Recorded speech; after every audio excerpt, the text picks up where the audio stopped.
ಇವಳು ಆಯಿತು ಎಲ್ಲ ಆಗಿದೆ. ಅದು ಒಂದು ಕಂಡೀಷನ್. ನಾನು ಮದುವೆ ಆದಮೇಲೆ ನೀನು ನಾನು ಚಿತ್ರರಂಗದಲ್ಲಿ ನಟಿಸೋದಿಲ್ಲ, ನೀವು ಯಾವತ್ತೂ ನೀನು ಒಂದು ಪಾರ್ಟ್ ಮಾಡು ಅಂತ ನನಗೆ ಹೇಳಬಾರ್ದು. ಈಗ ಇದೇನು ಏನು ಅಂತಾರೆ,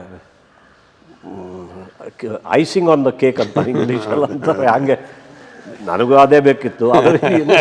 ವಾತಾವರಣ ಹೆಂಗಿದ್ರೆ ಗಂಡಸರು ಹೆಂಗಸರು ಒಂದೇ ಸರಿಸಮಾನರು. ಸೊ ಎಷ್ಟೋ ಕೇಸಲ್ಲಿ ನಿಜ ಅದು ಕೂಡ. ಈಗ ಮಹಿಳೆಯರೇ ಮಹನೀಯರಿಗಿಂತ ಹೆಚ್ಚು ಸಂಬಳ ಪಡೆಯೋರು ಇದ್ದಾರೆ.